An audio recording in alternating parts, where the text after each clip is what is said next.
Hey guys, welcome back to our channel. It's Lily and Mel. Hey.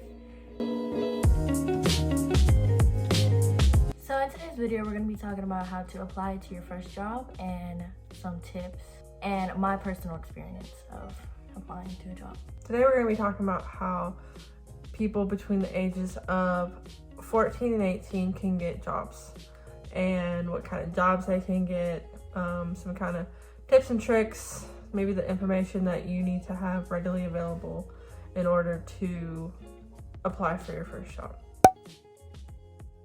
The first section we're going to do is applying to your job and the suitable age groups to a certain job. We are looking at the ages from 14 to 18, so minors, and the following jobs are those that are offered for people that are in that age group. The first job is retail. So retail is kind of an all-encompassing category of any job where you are serving customers. So jobs like fast food, grocery stores, clothing stores, just that kind of thing. And I'm sure you have local companies around where you are that offer that kind of work. Mm-hmm. And also another one is babysitting and like dog walking. There are also jobs where you don't actually have to work for a company. You can use your own connections and motivation and ask neighbors or friends or family members if they need help babysitting or walking their dogs, plant sitting, house sitting, anything like that. Another one is a tutor. You can look for maybe another student that needs help in your grade, or sometimes schools offer or have like some kind of tutoring program where you can work as an actual tutor and they'll hire you to work there. So the next section is information that you're gonna need to apply to your job. We wanted to go ahead and give you kind of like a bullet point list of some of the information that you need to have readily available in order to fill out like an application to a retailer or a clothing store or anything like that. So of course the first thing they're going to ask for is your name. Give your full name. Don't make up stuff because No nicknames. no nicknames. I call her Fuchi. Yeah, She would not put Fuchi in the box. I'm not gonna put Fuchi in the box. Yeah. The second one is your zip code. If you don't know your zip code, Boy bye. know your zip code. Job applications sites usually more often than not will make you make an account, so you'll need to make a password. So for the password of the account, you need to have it something that you will remember. You need to remember this. Yes. Your job application accounts usually have a lot of sensitive information in them, so it's very important that you protect your information. And typically your username will just be your email. Mm-hmm. Now for your email address. This is something that is very important. So if you want to be professional, you're going to need to have your name in your email. Not no Skyfall chicken, not Fuchi is my baby, not the egg woman. That's me again. Not sup girl, whatever. Stop calling me out. You definitely want it to just be plain and boring. Yeah. And professional. You'll need to be able to log into the email account because a lot of times the company website sign up will make you like confirm your email, so you need to have access to that email. So another thing you're going to need is your SSN. This is a very vital thing you're going to need.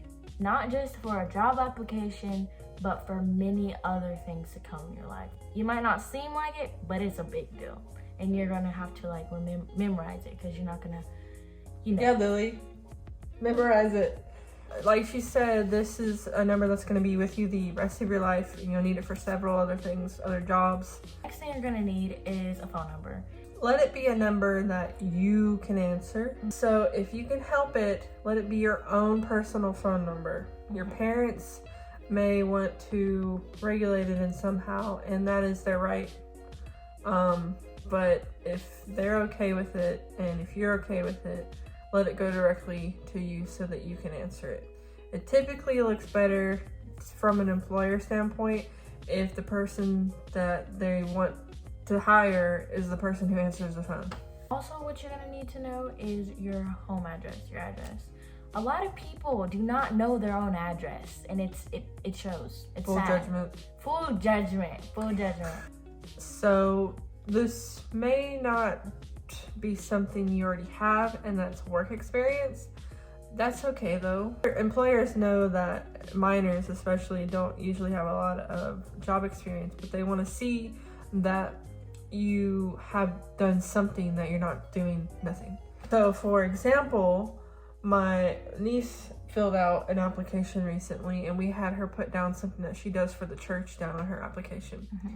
So for the experience, we did, what was it, my 3 little tenets? Yeah, sound system. And when we were listing out her experience, we stuck to 3 major key things per line of experience. We said action verb, what you did, and how you did it. She edited YouTube videos.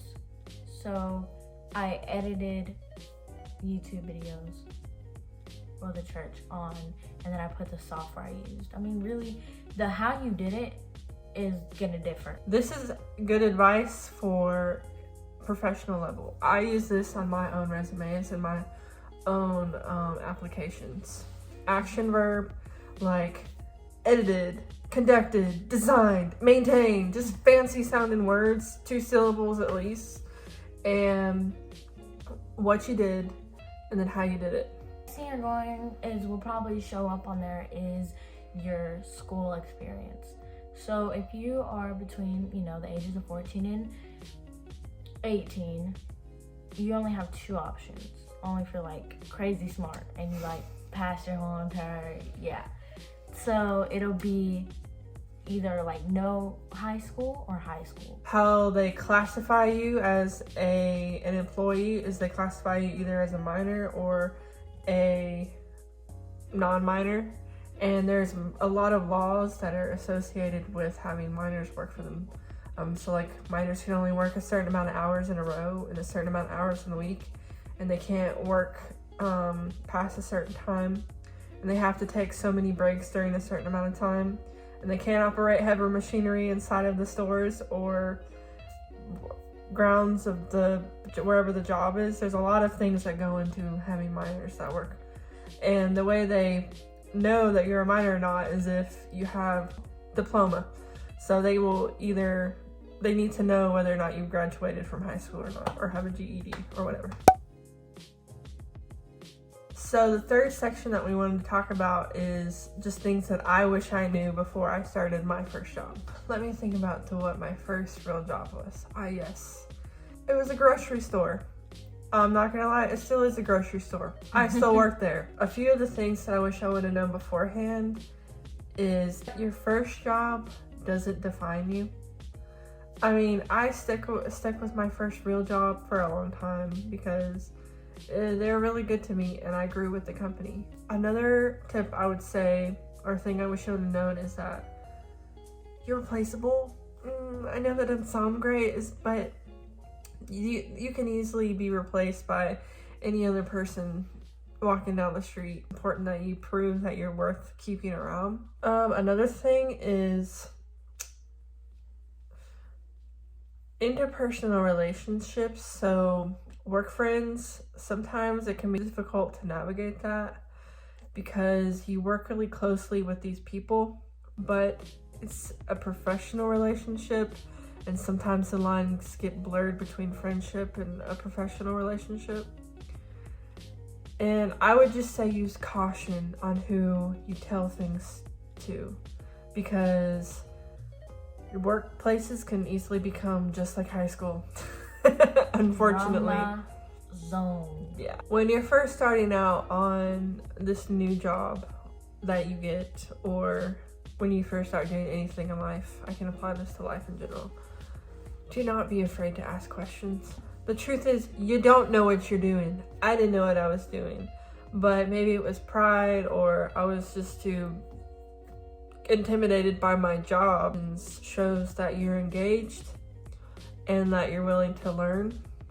and it'll reduce the amount of mistakes that you make, thereby impressing your employer in the long run. So the next section is going to be about my personal experience going through the applications and all of that. So we wanted to make this video, and we conducted a little research for it to ensure that our information was good and accurate for you guys. So we actually had Lily apply to a job last night to one of the local grocery stores around here. Actually, the same one I work at. I wanted to go ahead and talk about some of the experience that she went through with it. One thing that is very important when you are applying for your job is confidence. Confidence is key. Don't doubt yourself. Another thing is your independence, how independent you can be. I had to make a tough decision, you know? I mean, it was scary. So my application process went by pretty slick. So we filled out all the regular normal stuff that a resume would have. And then there was a questionnaire. It was like what you would do in certain situations, and you rated it like how much you agree and disagree. It's pretty typical of a lot of job applications. And there was also like multiple choice and stuff like that. But it took a while because like they, you know. Maybe it was in depth. Yeah, they want to know about you.